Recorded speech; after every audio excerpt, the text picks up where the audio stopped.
오늘 저녁에도 잘 오셨습니다. 축복합니다.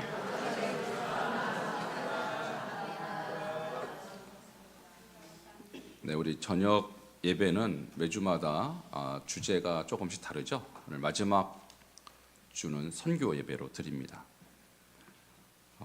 선교사님이 이제 연결이 되면 오시는데 올해는 이제 이상하게 하나님이 연결 안 시켜주셔서 저도 선교사인 거 아시죠? 신재혁 선교사를 오늘 초대해서 말씀을 듣도록 하겠습니다. 지난달에도 제가 말씀드렸는데 제가 정말 선교사예요.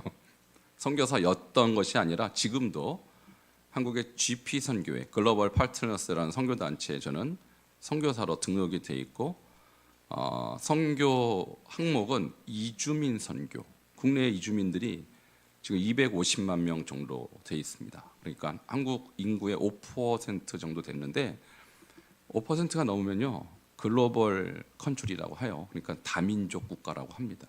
그러니까 우리나라는 더 이상 단일 민족이 아니라 다민족 국가가 돼서 외국에서 들어온 이주자들을 선교하는 것이 시급한 선교적 이슈로 떠올랐는데요.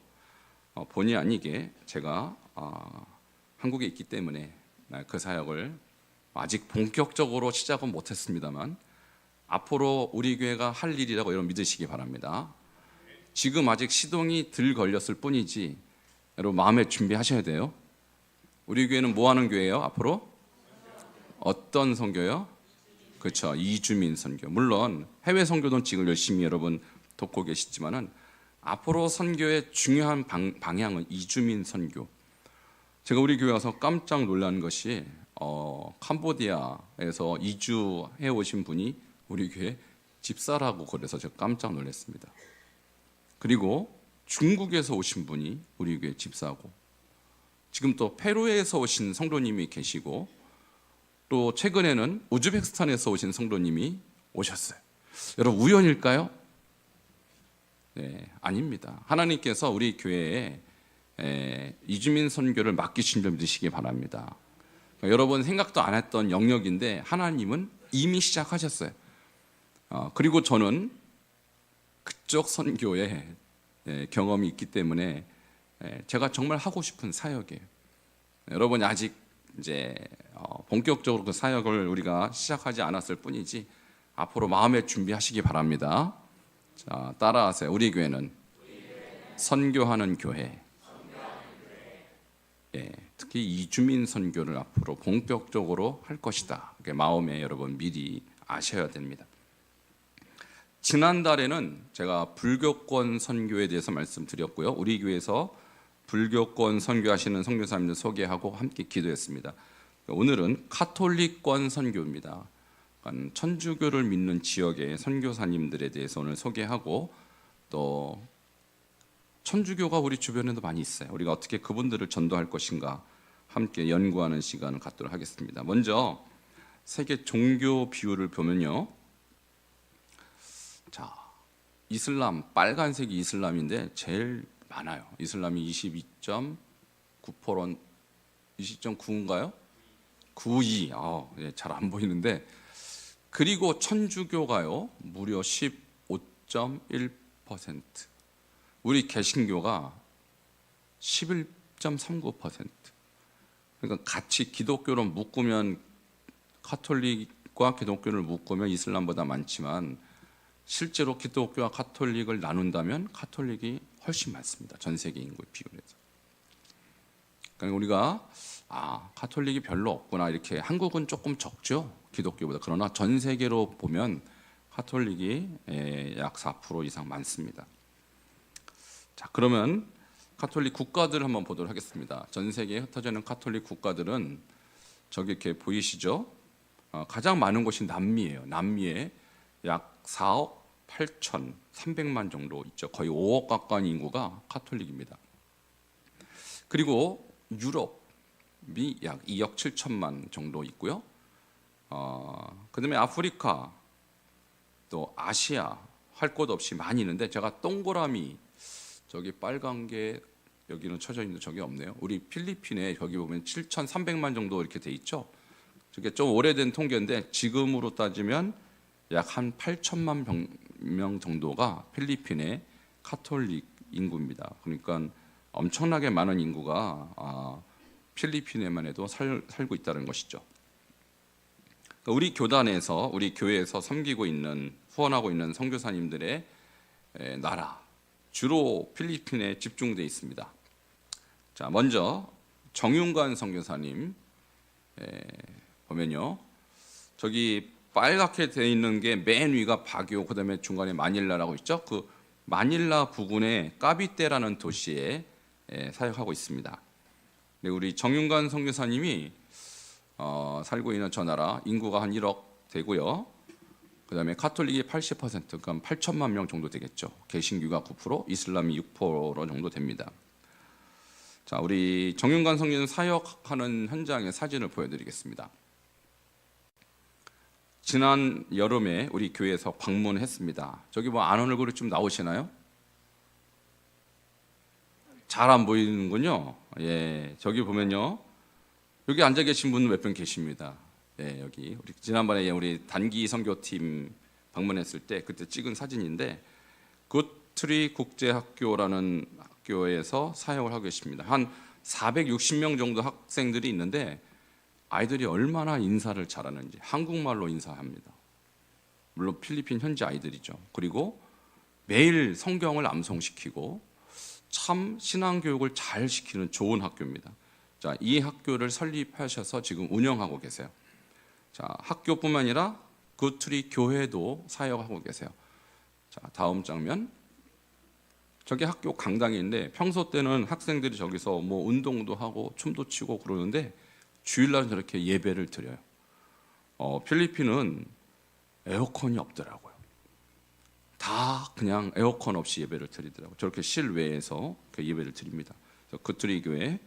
자, 그 다음 장면, 이제 세례를 주는 장면이 없나요? 예. 그 다음 장면을 하면은 필리핀 선교가 올해가 50주년 되었다고 합니다. 한국 선교사님이 필리핀에서 사역한 지 50주년이 됐는데, 그 기념 영상에 방금 나온 굿트리, 우리 정윤관 선교사님 사역 소개가 잠깐 등장해요. 그러니까 50년 역사에 필리핀 선교에 우리 정윤관 선교사님 사역이 중요한 역사를 자랑하고 있다.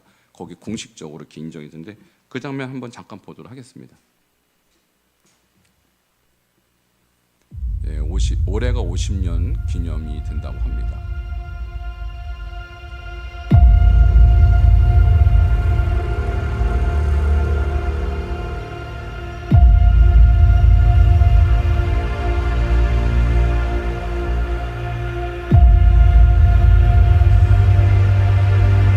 저 장면이 바로 방금 정윤관 선교사님 그 학교 장면입니다. 사진을 주고요.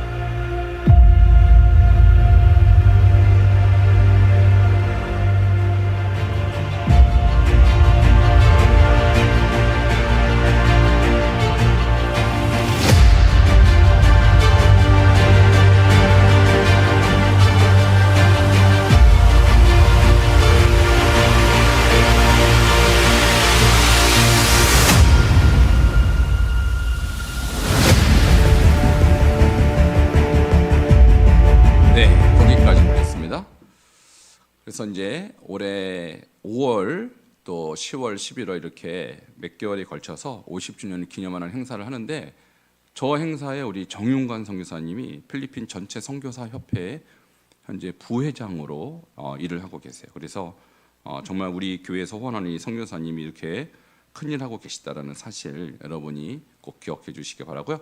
두 번째로 황강희 선교사님, 황강희 선교사님은 저 위에 바기오라는 가장 북쪽에서 사역하고 계십니다. 자, 사진을 보여드리겠습니다.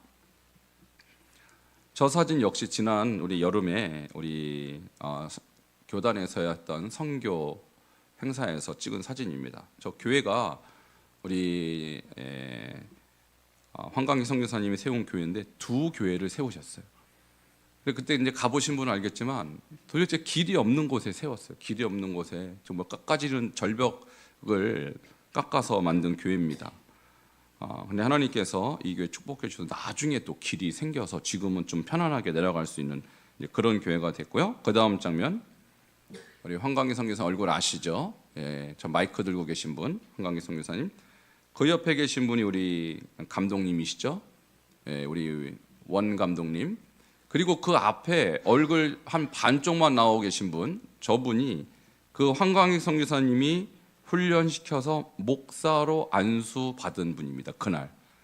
그래서 저분이 새로 개척한 교회 담임 목사가 됐어요. 그러니까 처음에 불신자였죠. 카톨릭 신자였을 것입니다. 근데 저분을 개종해서 목사 훈련시켜서 목사 안수까지 주는 아주 감격스러운 날이었어요. 그러니까 선교지는 저렇습니다. 전혀 안 믿는 전혀 불신자를 전도시켜서 저렇게 목사까지 만드는 것이 선교지의 선교예요. 그래서 저는 이런 생각이 들어요. 선교지에는 아주 초신자 아니면 전혀 믿지 않은 사람을 복음화시켜서 목사 만드는 것이 선교사들의 그림이에요. 일반적인 사역 방향이에요. 그래서 저도 여러분 보면 어떤 생각이 드냐면 저분 어떻게 해서 목사시킬까, 그런 생각이 저는 저절로 들어요. 여러분 꿈도 안 꾸시겠지만 저 혼자 꿈꿉니다. 제 마음이에요, 꿈꾸는 거는. 그래서 저는 여러분들을 볼 때마다 저 사람을 어떻게 하면 확실하게 선교를 할 수 있도록, 확실하게 주의 일을 할 수 있도록 훈련시킬까, 저는 그 생각밖에 안 들어요. 그러니까 이게 선교사들의 일반적인 사역 그림이라는 거예요. 그러니까 저렇게 보세요. 아줌마 아닙니까? 솔직히 나이도 한 60 넘은 것 같아요. 그런데 저런 분을 목사 안수 주고 교회를 하나 떠 맡겼어요. 정말 대단해요. 우리 황광희 선교사님 굉장히 얌전하시고 차분한 조용한 기질을 갖고 계시지만 사역은 정말 저돌적으로 하시더라고요. 굉장히 감명을 많이 받았습니다. 자, 세 번째입니다. 권성자 선교사님. 우리 권성자 선교사님 올해 연세가 85세인가 그래요 지금. 근데 85세처럼 보이세요? 65세처럼 보이시죠? 저분에게는 나이 같은 거는 그냥 숫자에 불과합니다. 예, 그냥 앞뒤에 안 가리고 무조건 앞으로 전진이에요. 저분. 주로 사역 대상이 저는 장애인입니다. 특히 앞을 못 보는 시각 장애인들 대상으로 이렇게 섬기고 있어요. 이제 놀라운 것은 지난번 우리 방문했을 때 베데스다 축복교회 그때 입당시켰습니다. 한번 올려주세요. 입당식. 아직 완성이 안 되는데 그냥 입당했어요. 근데 저 교회가 동시에 키스톤 대학이라는 대학 인가까지 받았어요. 저 건물에서. 키스톤 대학이 뭐냐면요, 그 장애인들을 위한 전문 대학입니다. 필리핀 최초로 장애인을 위한 대학을 설립하셨어요. 아직 정식으로 학교 운영을 하는 것은 아니지만 인가를 받았습니다. 정말 나이에 비해서 정말 대단한 분이다, 이런 생각이 들어요. 자, 마지막 네 번째, 우리 김문순 조중찬 선교사님이십니다. 한번 오셨죠? 우리 교회에서 오셔서 설교하셨습니다. 자, 조중찬 선교사님 지금 병원에 입원해 계십니다.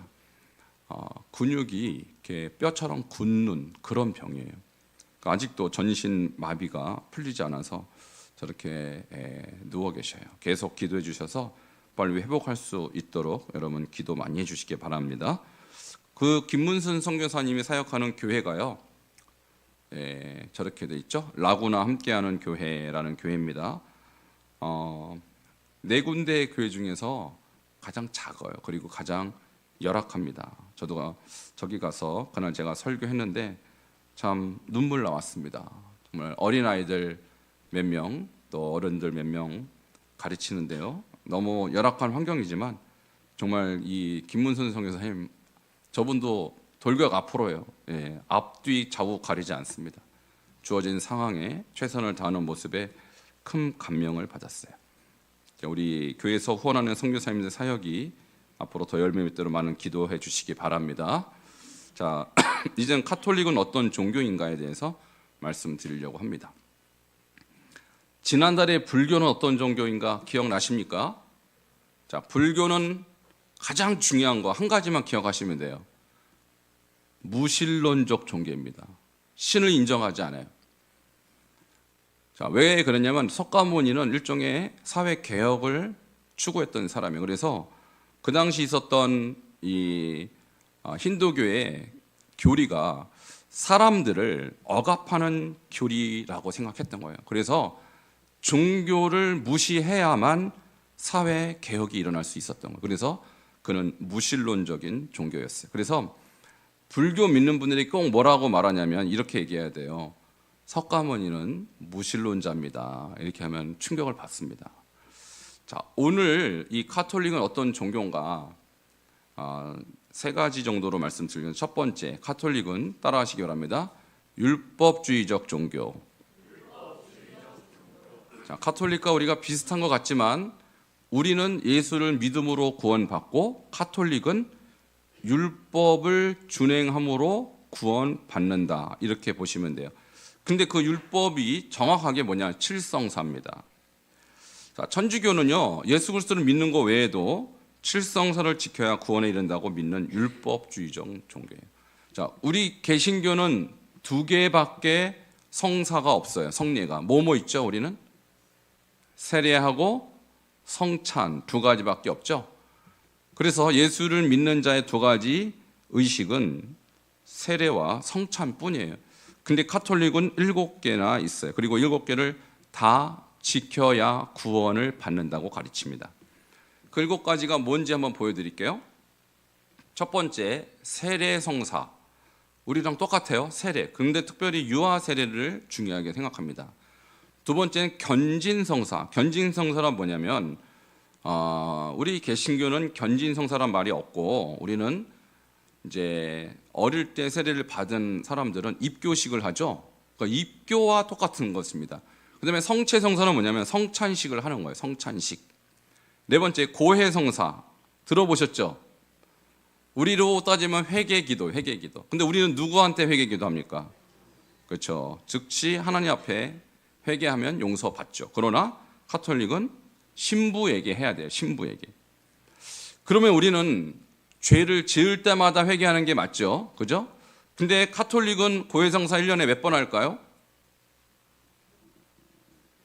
공식적으로 한 번만 해도 돼요. 한 번만. 부활절이나 성탄절에 날 잡아서 하루 합니다. 그러면 1년치 죄를 몰아서 회개를 할까요? 그러면 하루 종일 걸리겠죠. 그럼 회개는 그때그때 해야 돼요. 그런데 이 사람들 교리는 1년에 한 번 하게 돼 있어요. 자, 죄 용서 받을 수 있을까요? 고해성사 자체가 말이 안 되죠. 하나님께 회개해야지 왜 인간인 신부에게 회개합니까?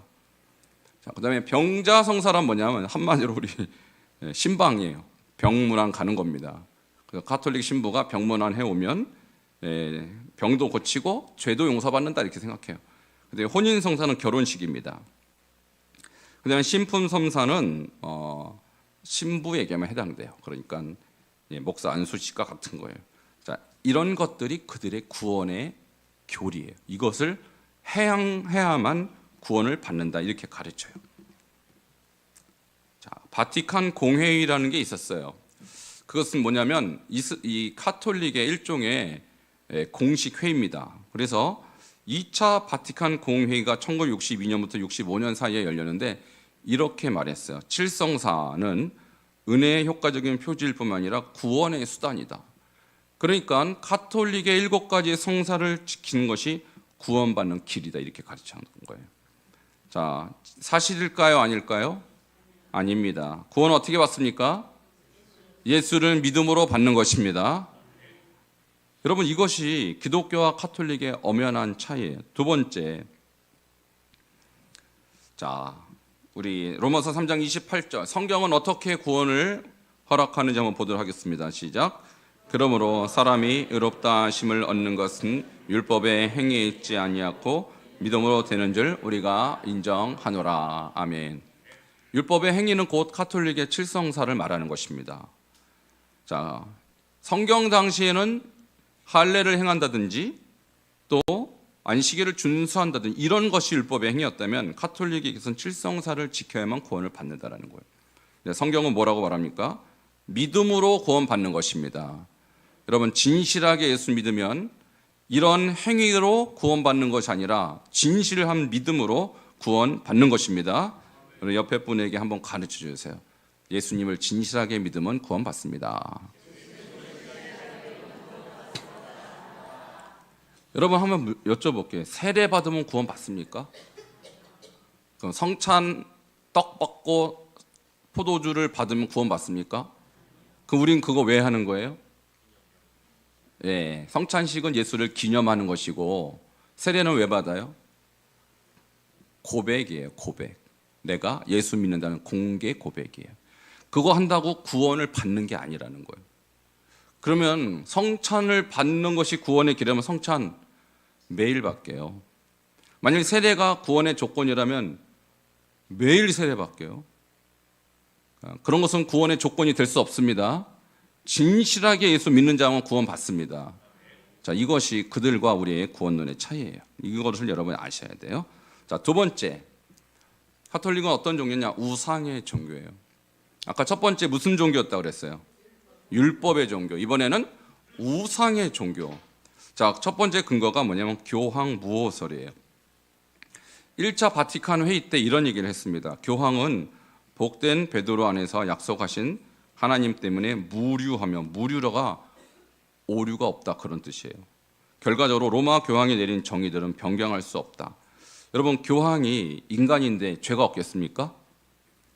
예, 죄가 있죠. 그런데 가톨릭 교회에서는 교황은 무오하다, 죄가 없다 이렇게 가르쳐요. 진짜일 거 아닐까요? 아닙니다. 자, 인간 중에 무오한 자는 없습니다. 자, 인간은 다 죄인입니다. 그런데 어떻게 교황을 무오하다고 할 수 있을까요? 이것은 우상숭배 행위예요. 두 번째, 더 심각한 게 마리아 무오설이에요. 자, 5가지 정도로 마리아 무오설에 대한 주장이 있어요. 첫 번째, 마리아는 예수를 낳은 후에도 평생 동정녀로 지냈다고 주장해요. 사실일까요? 예수님 낳은 후에 예수님의 동생들 명단이 성경에 나와요. 누구누구 나옵니까? 야고보, 요셉, 유다 등등 4명의 동생 이름이 나오고 누이들도 있다고 그랬어요. 그러니까 마리아가 평생 동정녀로 지냈습니까? 전혀 그렇지 않죠. 두 번째, 마리아는 원죄가 없고 죄 없는 삶을 살았다. 여러분, 무염시테론이라는 게 있는데 마리아도 죄 없이 태어났다는 주장이에요. 말이 됩니까 안 됩니까? 의인은 없나니 하나도 없습니다. 어떻게 마리아가 원죄가 없이 태어났습니까? 자, 이것은 마리아에 대한 일종의 우상화입니다. 세 번째, 마리아 무오설의 내용은 이것입니다. 마리아는 육체를 갖고 하늘로 승천했대요. 여러분, 분노하시기 바랍니다. 어떻게 인간이 승천합니까? 네 번째, 마리아는 하나님의 어머니시고 교회의 어머니시며 하늘의 황후로서 공경을 받아야 된다고 이렇게 얘기해요. 여러분, 하늘의 황후 이 말이요, 구약에 나온 우상의 여신의 이름이에요. 하늘의 황후. 그러니까 여러분 이제 감 잡으셨죠? 가톨릭은 구약부터 시작된 여신 숭배의 아류다 이렇게 보시면 돼요. 다섯 번째, 자, 죄사함과 심판 구원의 주님의 사역에 있어서 마리아는 주님과 공동적인 역할을 하게 될 것이며 인간과 예수님 사이에 중보적인 역할을 하게 되면 사단이 가장 무서워하는 원수가 된다. 그러니까 주님과 똑같은 위치에 있다라는 거예요, 마리아가. 여러분, 분노하시기 바랍니다. 이거는 말이 안 돼요. 어떻게 마리아가 예수님과 똑같은 공동적인 역할, 중보적인 역할을 합니까? 자, 이것이 마리아 무오설의 5가지 주장인데 전혀 성경에 근거가 없는 우상 숭배 행위입니다. 자, 우상의 종교라고 제가 말씀드렸는데 제가 몇 번 소개한 이 우상의 역사 제가 다시 한번 보여드릴게요. 자, 바벨론으로부터 시작했어요. 바벨탑을 세운 니므롯, 그리고 그의 부인 이슈타르, 그리고 그의 아들 담무스가 쭉쭉 오면서 이집트에 가서 남신은 오시리스, 여신은 이시스, 아들은 호루스라고 이름이 바뀌어요. 그리고 그 영향이 로마까지 간 다음에 로마에서 기독교와 로마 종교가 혼합된 것이 바로 가톨릭이에요. 그래서 남신은 교황으로, 여신은 마리아로, 아들신은 어린 예수로 둔갑한 것입니다. 이것이 바로 가톨릭의 뿌리입니다. 자, 그림을 하나 보여드릴게요. 저 왼쪽에 있는 것이 아까 얘기한 이시스입니다. 이시스. 그리고 오른쪽에 있는 게 마리아예요. 안고 있는 아기는요, 이시스의 아들은 바로 호루스예요. 호루스. 자, 호루스를 안고 있는 저 이시스가 여신입니다. 그런데 마리아가 아기 예수를 안고 있는 것과 너무 유사하죠? 그러니까 무엇을 의미하냐? 313년에 기독교를 콘스탄티누스가 공인하죠. 그런데 그 로마 사람들에게 기독교를 좀 쉽게 받아들이기 위해서 혼합주의를 선택합니다. 그래서 뭐라고 하냐면 우리가 신뢰했던, 우리가 믿었던 이시스가 바로 마리아다.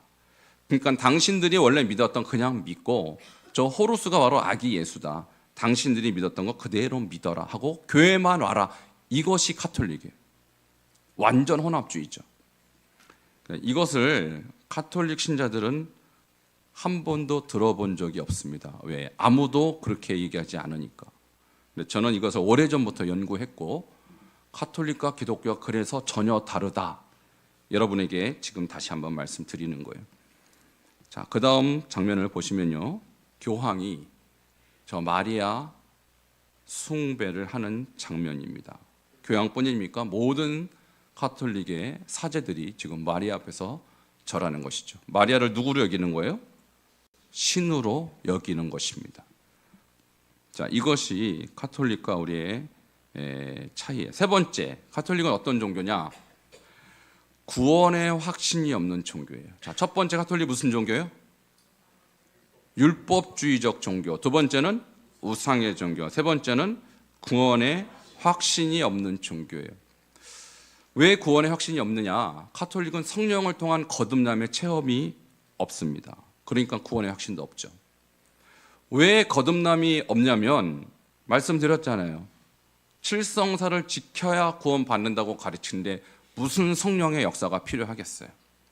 그러니까 성령을 통한 거듭남 체험이 없기 때문에 구원도 확신도 없어요.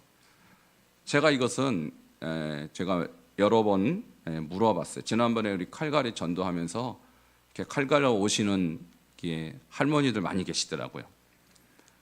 제가 여쭤봤어요. 가톨릭은 어떻게 해야 구원받습니까? 그럼 보통 이 가톨릭 다니시는 분이 나는 몰라 그래요. 나는 몰라. 그냥 가서 기도하는 거래요. 여러분 이 대답은요 제가 불교 다니시는 할머니한테도 똑같이 들었던 대답이에요. 할머니 교회 이 불교 가서 뭐라고 기도하세요? 그러면 자기 잘 되고 자식 잘 되라고 기도한다는 거예요.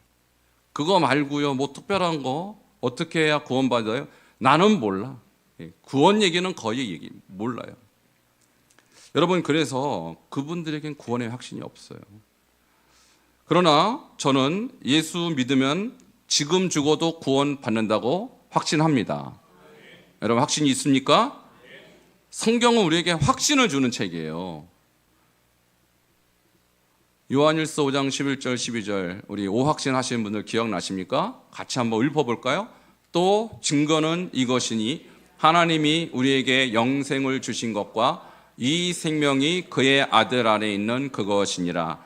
아들이 있는 자에게는 생명이 있고 하나님의 아들이 없는 자에게는 생명이 없느니라. 아멘. 하나님의 아들 예수 그리스도가 없으면 생명이 없습니다.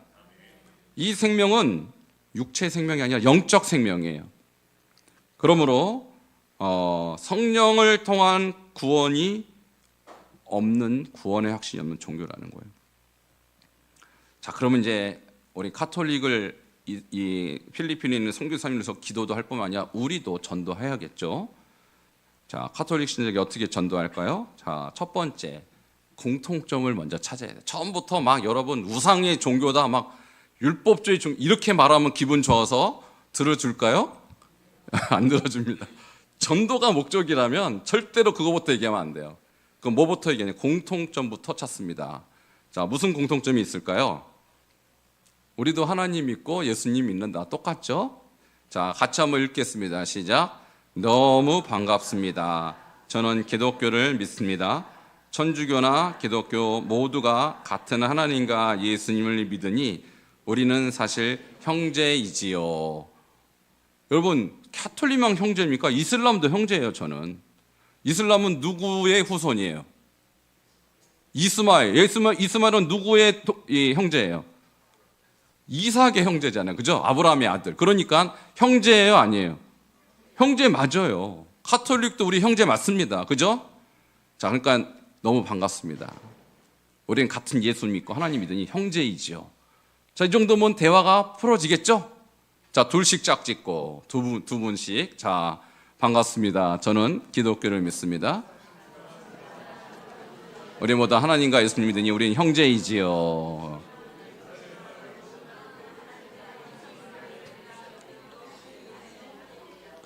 이렇게 대화하면 대화가 좀 되겠죠. 막 처음부터 당신은 율법주의요, 무슨 뭐 이단, 그러지 마세요.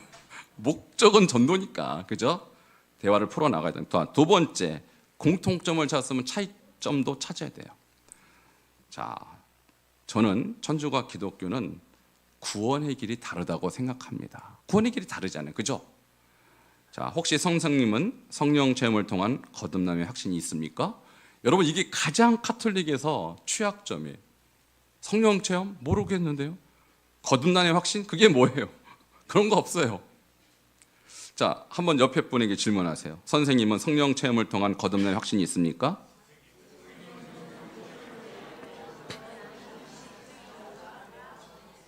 있어야 되는데, 여러분도 있어야 돼요. 없는데 있다 그럴 수는 없잖아요, 그죠? 그러니까 여러분 성령 체험 하시기 바랍니다. 그래야 거듭남의 확신이 있는 거예요. 저는 성령 체험했어요. 그러니까 저는 확실해요. 저는 지금 당장 죽어도 저는 천국 갑니다. 물론 제가 타락하면 천국 못 가요. 타락하면.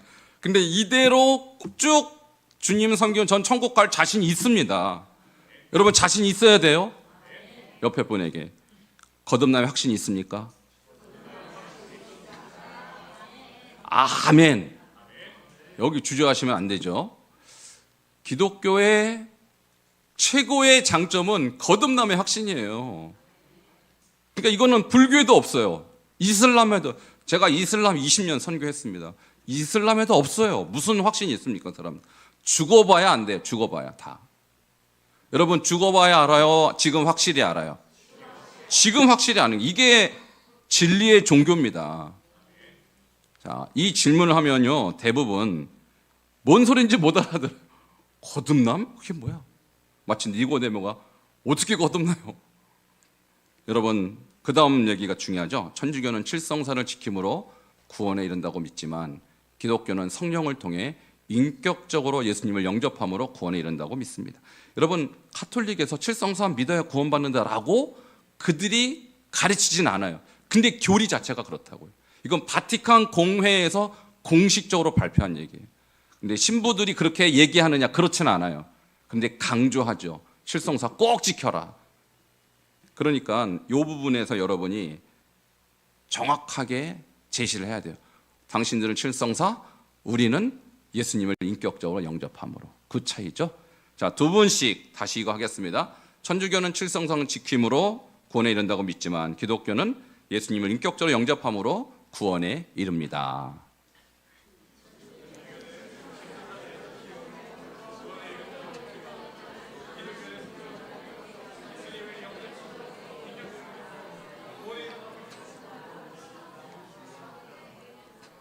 네, 좀 술술 풀립니까? 그러니까 여러분이 예수님을 믿을 때요 인격적으로 영접한다는 것이 분명해야 돼요. 그러니까 예를 들면 인격적으로 영접하지 않고 예를 들면 이런 거죠. 헌금하면 천국 가고 헌금 안 하면 지옥 갑니까? 이건 비인격적인 것이죠. 구원의 조건이 물질에 있잖아요. 그죠? 그러니까 그런 물질이 매개가 아니라 나와 예수님과의 1:1 관계 속에서 예수님을 내가 만나고 체험하고 그분과 내가 지금 교제하고 인격적으로 지금도 말씀으로 교제할 수 있다면 거듭난 것입니다. 이것이 기독교예요. 근데 카톨릭은 그런 것이 없다라는 거예요. 그러니까 신부를 통해서 죄사함 받는다? 이게 인격적인 관계일까요? 아니죠. 하나님과 우리, 예수님과 내가 인격적이어야 돼요. 신부를 통해서는 안 돼요. 사람을 통해서 되는 것이 아니에요. 그러니까 만일 여러분이 담임 목사에게 와서 내가 문제를 얘기하고 내 죄를 얘기해야 구원받습니까? 저한테 그런 얘기 하지 마세요. 여러분 소용없어요. 효과가 전혀 없다고. 저한테 여러분의 죄를 고백한들 제가 어떻게 해줄 수가 없어요. 기도는 해드릴 줄 몰라도. 근데 카톨릭 신부는 고해성사를 받고 뭐라고 하지 아세요? 내 죄를 사하노라 이렇게 얘기해요. 여러분 화내셔야 돼요. 여기서 분노하셔야 돼요. 네가 하나님이야? 그러셔야 돼요. 그죠? 여러분 죄 용서는 오직 주님만 하십니다. 인간이 무슨 수로 인간의 죄를 용서합니까? 그죠? 그러니까 이건 너무나도 하나님과 인격적인 관계가 없다라는 증거인 것입니다. 우리는 예수님과 날마다 개인적으로 인격적으로 기도하면서 말씀 안에서 교제하고 그분의 인도를 따르고 성령의 지도를 따르는 것, 이것이 진리입니다. 이것이 인격적인 관계라는 거예요. 그죠? 자, 이런 것이 여러분에게 있기를 바랍니다. 그래야 전도할 수 있어요. 그래야. 그래서 이어서 2번. 그래서 저는 지금 당장 죽어도 천국에 갈 수 있다고 확신합니다. 이 말 들으면요, 이거는 기절할 노릇이에요. 불교도 이슬람도 카톨릭도 지금 당장 죽어도 천국에 갈 수 있다고 말하는 사람은 없어요. 자, 그래서 그거를 여쭤보셔야 돼요. 저는 당장 죽어도 천국에 갈 수 있다고 확신합니다. 선생님도 그런 확신이 있습니까? 그럼 있어요, 없어요? 없지요. 그분들은 없다고요. 그러니 저와 함께 예수님을 인격적으로 영접함으로써 구원의 확신을 얻고 싶지 않으세요? 자, 교회에 오라 말라가 아니라 예수님을 인격적으로 영접하라. 이것이 여러분이 전도입니다. 그러니까 제가 여러분께 말씀드린 것은 인도가 중요한 게 아니라 전도가 중요하다는 거예요. 여기까지 데려오는 것은 인도예요. 인도. 여러분 막무가내로 데려와 무슨 소용이 있어요? 그분들이 못 알아듣고 영접 안 하면 끝이에요. 그건 어차피 못 받아요. 근데 복음을 전하세요. 전도를 하세요. 전도. 그러면 그분들이 거기서 듣고 우리의 교회에 안 나와도 다른 교회 다녀서 구원 받으면 될 거 아니에요. 자, 마지막으로 저는 당장 죽어도 천국에 갈 수 있습니다. 선생님도 그렇게 확신이 있습니까? 물어보시라고요. 물어보세요.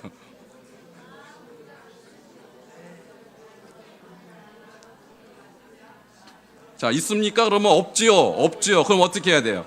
그럼 저와 함께 예수님 인격적으로 영접함으로써 구원의 확신을 얻고 싶지 않으세요? 네, 이렇게 해서 카톨릭 신자들에게 진짜 구원의 길을 가르쳐 주셔야 돼요. 그러니까 저는 가장 불쌍한 종교가 카톨릭이다. 비슷한데 아니에요. 정말 너무너무 비슷해요. 근데 아니라고요. 끝에 가니까 영 딴 길로 가는 사람들이. 우리 가족 중에 혹시 친구 중에 있죠? 많죠? 카톨릭 인구 한 500만 명 된다고 그래요. 우리 개신교 인구는 공식적으로 한 800만 명, 900만 명, 우리 교회 안에서는 1000만 명이라고 하죠. 한 절반 정도 되는데 많아요. 카톨릭 많은데 이분들이 어디로 갈까? 여러분 생각해 보세요. 우리하고 비슷하게 갈 것 같습니까? 예, 천국 아니면 지옥입니다. 이분들은 연옥교리가 있어서 애매하게 연옥만 턱걸이 해도 된다고 생각해요. 큰일 납니다. 연옥은 없어요. 그러므로 여러분 오늘 이 진리의 말씀을 여러분도 확실히 깨닫고 또 주변에 있는 카톨릭 신자들 여러분이 선교하시기 바랍니다. 우리 함께 기도하는 시간 갖도록 하겠습니다. 먼저 카톨릭권에서 선교하는 우리 선교사님들, 왜 필리핀을 굳이 가야 하는가? 거기에 구원받아야 될 사람들이 1억 명이나 있어요.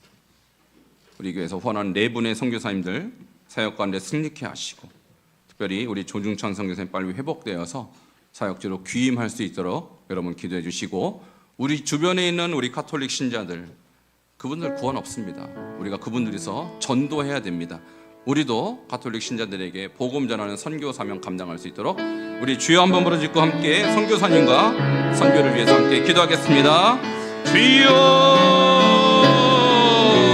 하나님 감사합니다. 오늘 우리에게 주신 그 말씀을 통하여서 우리가 어떤 삶을 어떻게 전도될지 알게 하시니 주여 감사합니다. 주여, 우리는 연약한 존재들입니다. 그러니 주님께서 힘을 더하여 주시옵소서. 특별히 가톨릭권에서 선교하시는 선교사님들 주여 능력과 힘을 더하여 주시옵소서. 주님, 필리핀에서 선교하는 우리 4분의 선교사님 정영관, 황금일